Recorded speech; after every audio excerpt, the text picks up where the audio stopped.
अधिवक्ता साथियों को हमारा प्यार भरा नमस्कार।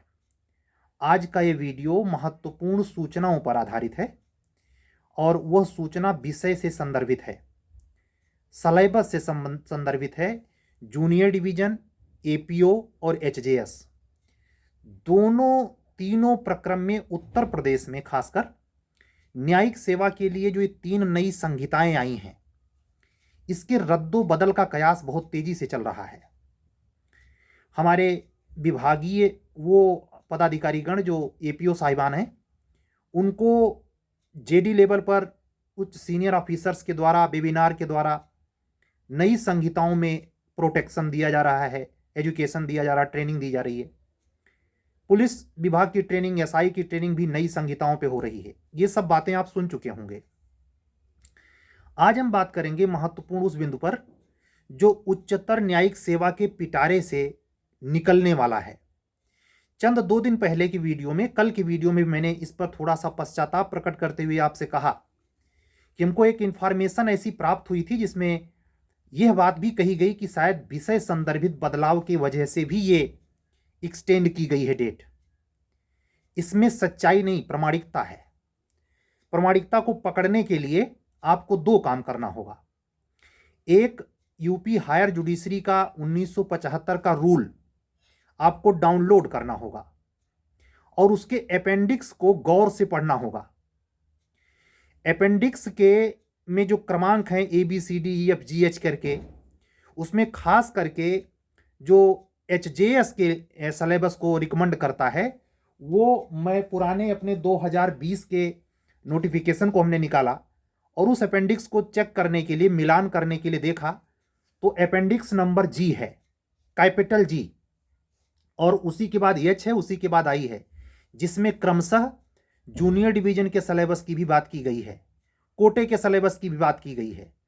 तो उस सिलेबस में जब आप अब उसको डाउनलोड करेंगे तो आपको एक ऐसा अमेंडमेंट किया हुआ नीचे पार्ट में, 3 पार्ट में वो अपेंडिक्स की सूची दिखाई देगी आपको, अमेंडेड। मैं वो अमेंडेड सीन का स्क्रीनशॉट लेकर हमने आपको सुनिश्चित करने के लिए, इस प्रामाणिकता में विश्वास करने के लिए, उसको मैं थंबनेल पे ही लगा दूंगा। आप इसको गंभीरतापूर्वक अन्य अपने अधिवक्ता साथियों तक पहुंचाएं कि जो उच्चतर न्यायिक सेवा यूपीएचजेएस का जो फुल नोटिफिकेशन बस कुछ ही दिनों में प्रकट होने वाला है आपके पास, उसमें सिलेबस के नाम पर कम से कम इतना तो होने जा रहा है कि नई संहिताएं आएंगी। भारतीय न्याय संहिता, सुरक्षा संहिता और साक्ष्य अधिनियम 2023, ये 3 तो आएंगे ही आएंगे, लेकिन ये कह पाना मुश्किल है कि और सिलेबस में क्या बदलाव हुआ है। इस बात की भी आशंका है कि सिलेबस में जबरदस्त बदलाव हुआ है। इस बात की भी बू आती है कि आपके जो 3 दिन का मेंस होता है, उसकी समय सीमा को कुछ कम भी कर दिया जाए। ऐसा भी हो सकता है कुछ पुराने एक्ट हटा दिए जाएं। ये पॉसिबिलिटी है। वो कहाँ छुपी हुई है? उस अपेंडिक्स जी के अमेंडमेंट सिग्नल में, जो लास्ट में दिखाता है कि 11 जनवरी 2024 को उसमें भी संशोधन हो चुका है। यानी ऐसे इसको घुमा के कहें, आपको बात समझ में आ जाएगी कि 11 जनवरी 2024 से ही कुछ महत्वपूर्ण लोग जिन्होंने इस बात पर जोर दिया कि नहीं, नया लॉ ही पढ़ना चाहिए, तो ये चूंकि बदलाव यूपी रूल रेगुलेशन के साथ वही उसी दिन हुआ जिस समय माननीय उच्च न्यायालय ने वो रूल पास करवाया, तो उस समय ये यूपी के संदर्भ में परफेक्ट नजर आता है। वह यह कि उसी समय से ये क्लियर है कि ये तय कर लिया था हाई कोर्ट ने कि इस नोटिफिकेशन में हम नई संहिताएं ही रखेंगे। उसके महत्वपूर्ण बदलाव की वजह ही है कि उसमें वो अमेंडमेंट दिखा रहा है कि 11 जनवरी 2024 को सिलेबस में भी एक बार 19 में बदलाव हुआ है। वो मैं डेट बता रहा हूं आपको, 31 मार्च 2019।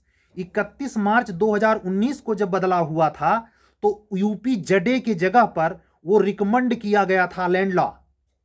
समझ रहे हैं? उसमें उन्होंने रेवेन्यू कोड लगाया था, लेकिन अब की बार इन्होंने बड़े सूक्ष्मता से बदलाव किया है जिसका कोई हो हल्ला, कोई अतिरिक्त नोटिस नहीं, कोई शोर शराबा नहीं, तो उस अमेंडेड नोटिस में, यानी जो अमेंडेड 11 जनवरी 2024 को ही निर्गत हो चुकी है, सबके पास है, किसी ने उसे गंभीरता से देखा नहीं।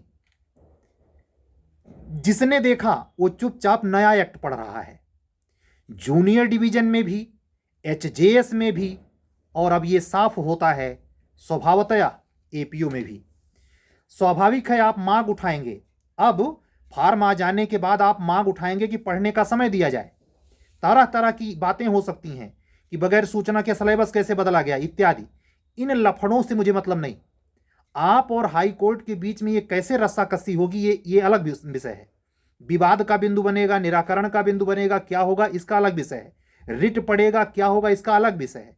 लेकिन ये चीज पक्की क्लियर हो गई है कि जूनियर डिवीजन के भी सिलेबस को 11 जनवरी 2024 को ही चेंज कर दिया है हाई कोर्ट ने, और सिलेबस के मुद्दे पर उच्चतर न्यायिक सेवा के सिलेबस को एक बार पुनः बदला है, जिसमें प्रत्यक्ष संकेत यही मिलता है कि ये तीनों नई संहिताएं तो जरूर आने वाली हैं, इसके अलावा भी वो कुछ कर सकते हैं, क्योंकि इसमें नोटिस में सिर्फ इतना दिखता है कि अपेंडिक्स में बदलाव, क्या बदलाव, वो फुल नोटिफिकेशन में चाहे 10 को आ जाए, चाहे 9 को आ जाए, चाहे 12 को आ जाए, चाहे 14 को आ जाए, जैसे ही आएगा तैसे जाहिर हो जाएगा।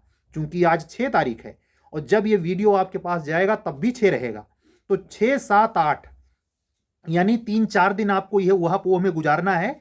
उसके बाद एक और प्रामाणिकता आ जाएगी, चूंकि भी जूनियर डिवीजन की वैकेंसी आई नहीं है, एपीओ की आई नहीं है, तो अगर हायर में इतना क्लियर बदलाव मिला तो आप क्लियर हो जाइए कि जूनियर डिवीजन में शर्तियां बदलाव हो चुका है। वैसे मैं दृढ़ता के साथ कह रहा हूं, लीगलिटी पकड़िए, नोटिस पढ़ने के तरीके पर अपनी गंभीरता पूर्वक सोच कीजिए। जो मुझसे भी मिस्टेक हुई, असल में नोटिस आई और निकल गई, हम इस बात पे ज्यादा उलझ गए 30 वकालतनामे के चक्कर में, हमने विषय की ओर ध्यान नहीं दिया।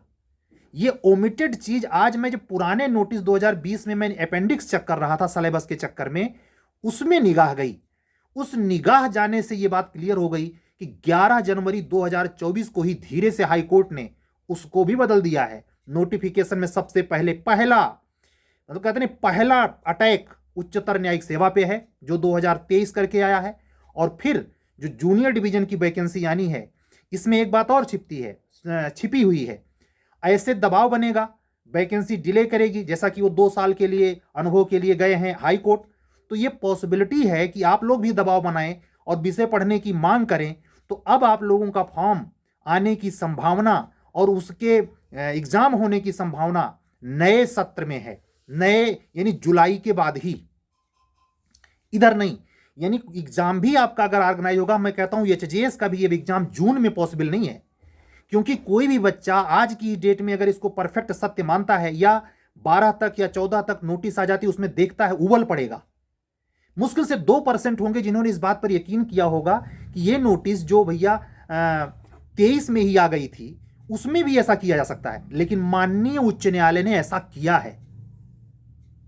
ये पढ़ने में चूक हम सबसे हुई है, जिन लोगों ने उसे गंभीरता से नहीं ले, चूंकि सब लोग उस संक्षिप्त नोटिस पे चले गए जिसमें 30 वकालतनामा का लफड़ा था।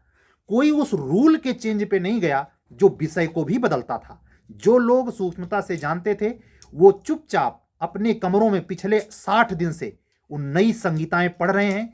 कई जगह नई संहिताएं पढ़ा भी जा चुकी हैं, पढ़ना भी ठीक है। मैं इधर जब डिले चूंकि मुझे जानकारी ऐसी थी नहीं, इसलिए मैं साफ शब्दों में कहना चाहूंगा, अगर जानकारी होती तो मैं पहले ही इस बात को रखता। मैं खुद, मुझे इस बात का गिल्ट है कि ये 2 महीने का समय 11 जनवरी से टोटल कीजिए, यानी फरवरी मार्च, अगर ये 11 आ जाता तो 2 महीने पूरे हो जाते। और ये जानकारी हो मतलब आप, लेकिन एक तरीका ये गलत है, ये माननीय उच्च न्यायालय का तरीका गलत है। ये तो उसी तरीके से हुआ कि तंबाकू बेचिए और बारीक अक्षरों में लिख दीजिए तंबाकू के रैपर पर स्वास्थ्य के लिए हानिकारक है। आप हमारे साथ ऐसा क्यों कर रहे हैं? यह सवाल बनता है, यह बेचैनी पैदा करता है। खैर, इस पर कभी अगर इसके विपरीत कुछ अगर हाई कोर्ट करता है, मतलब जैसा कि ये हम बोल रहे हैं इसके विपरीत, तो वो निश्चित तौर पर आपके फेवर में होगा। आपको 5 से 7 दिन कसमकस में गुजारना है, लेकिन कमर कस लीजिए। 99.99 क्या 100 वो बदल चुके हैं। बदला गया लिखा जा चुका है। फुल नोटिफिकेशन आने की सुबुगाहट डे बाय डे, 4 को संक्षिप्त नोटिस, फिर आज को भी संक्षिप्त नोटिस। इसका मतलब हाईकोर्ट का एचजेएस सेल सक्रिय है। अचानक ये सैटरडे या शुक्रवार 8-9 को आ जाए तो कोई ताजुब नहीं। इस बात को गंभीरता से लीजिए, अपने अन्य साथी मित्रों को बताइए। एपीओ की वैकेंसी इसीलिए रोक ली गई है। और अब कुल मिलाकर के जुलाई के बाद ही आपको नए सिलेबस पर प्री, नए सिलेबस पर मेंस। हाँ, एक चीज और इंपॉर्टेंट मैं बोल दूंगा कि हायर डिवीजन में यानी एचजेएस में ये सिलेबस में इसके अलावा भी कुछ बदलाव किए होंगे, वो भी आपको देखने मिलेगा, वो भी आपको चौंका सकता है। आपकी निगाह नोटिस में अभी इस बात के, जो कि बंच केस अलाउ हो गया है तो केस का उतना झंझट नहीं रहा, लेकिन सिलेबस का झंझट जरूर तगड़े में हो गया है। अब उस सिलेबस में केवल इतने मत मानिएगा कि ये 3 नई संहिताएं लगा रहे हैं, ये पुराने एक्ट भी हटा सकते हैं। ये ऐसा कुछ कर सकते हैं कि मेंस जो 3 दिन चलता है 3 दिन न चले। ये कुछ भी संभव है। और वो कुछ भी संभव होने के लिए केवल आपको हफ्ते भर ज्यादा से ज्यादा कस मकस में गुजारना है। इसीलिए मैंने जो अपने क्रैश कोर्स की डेट रखी है वो 16 तारीख से रखी है। इनका सब कुछ जैसे ये पलटा खाए, जो किए उसी पर क्लास शुरू हो जाएगी। पुरानी अगर नहीं तो नई आईपीसी शुरू हो जाएगी। नहीं मल्टीपल क्वेश्चन मिलेगा, छपेगा, धड़ाधड़ छपेगा, पुराने को हटा के नया छपेगा, उस पर पढ़ना पड़ेगा। प्री तो होगा ही, लेकिन ये पक्का जानिए नई सब, वो पुरानी घटना चक्र सब ये इन 3 पेपर के लिए, बाकी के लिए तो रहेगा ही, कॉन्स्टिट्यूशन के लिए रहेगा, माइनर के लिए, लोकल के लिए सब रहेगा।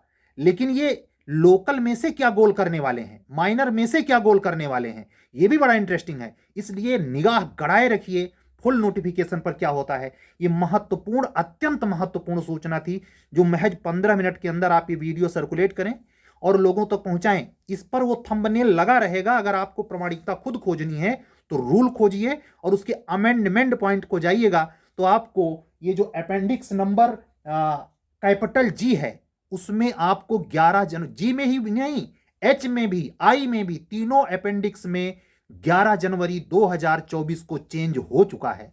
वो चेंज क्या है वो नोटिफिकेशन में आएगा। इसलिए इस महत्वपूर्ण सूचना को अन्य अधिवक्ता साथियों तक पहुंचाइए। अगर आप हमारे चैनल पे नए हैं तो हमारा चैनल सब्सक्राइब करें, लाइक करें, अन्य अधिवक्ता मित्रों तक पहुंचाएं। ये भी क्लियर हो जाए कि कमर कस लें नए पर पूर्ण पकड़ बनाने के लिए।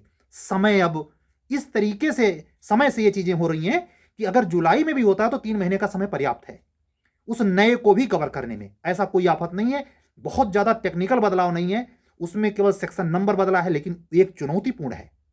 इसलिए इस पर महत्वपूर्ण ढंग से काम करें। ये महत्वपूर्ण सूचना थी, इसलिए मैंने आपको अर्ली, अभी मुश्किल से 10:15 हो रहे हैं 6 मार्च को ये रिकॉर्ड कर रहा हूं। इतना जल्दी मैं वीडियो रिकॉर्ड नहीं करता।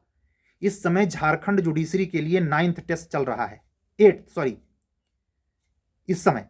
और हायर जुडिशरी के लिए प्रीलिम्स में मैंने वो टेस्ट रखे हैं जो तीनों संहिताओं में ना हो। समझ रहे हैं? ये तीनों संहिताओं के लिए तो बहुत विचित्र लीला हो गई। प्री में बताइए एविडेंस के सब क्वेश्चन, मतलब आईपीसी के सब क्वेश्चन, सीआरपीसी के सब क्वेश्चन, कहीं भी हो, कहीं के बने हो, किसी स्टेट में पूछे गए हो, सब बदलने पड़ेंगे।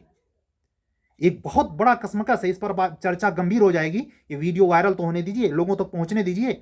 मैं इतना ही कहूंगा, इस बात को नोटिस के द्वारा प्रमाणित है, मैं हवाई नहीं बोल रहा, हाई कोर्ट खुद ये कह रहा। उसके उस ओमिशन पॉइंट से यह सिग्नल मिलता है कि इन्होंने विषय भी बदल दिया है और 11 जनवरी 2024 को ही बदल दिया है। ठीक है, चलते हैं। अपने अधिवक्ता साथियों को जो सीरियस तैयारी करने वाले हैं, इस चैनल तक पहुंच बनाने के लिए उन अन्य अधिवक्ता साथियों से जोड़ें और साथ ही इस महत्वपूर्ण सूचनाओं को उन अपने शुभचिंतकों, चाहे अधिवक्ता बंधु या बहन, तक जरूर पहुंचाएं। आप सभी को अपना आभार, धन्यवाद प्रकट करते हुए आज का वीडियो बंद करता हूं। कल फिर मिलूंगा। हाँ, अभी तक की डेट में यूपी पीसीएस वालों के लिए पोस्टपोन होने की नोटिस नहीं आई है, पॉसिबिलिटी बनी हुई है, क्योंकि प्रवेश पत्र भी नहीं आ रहा है। 6 हो गया और कल की डेट से जो एक सिग्नल तैरा था कि 7 मार्च से प्रवेश पत्र डाउनलोड कर सकते हैं, तो कल की डेट अगर क्रॉस कर गई और डाउनलोड का वेबसाइट पे नोटिस नहीं आया तो ये जान जाइए कि आप लोगों की परीक्षा तब टलेगी, और अगर कल आ गई तो एग्जाम 17 मार्च को हो जाएगा। ठीक है, बस इतनी सी बात के लिए विदा दीजिए। कल मिलेंगे, तब तक के लिए जय सिया राम। सभी अधिवक्ता साथियों का शुभ रात्रि। सत्यमेव जयते।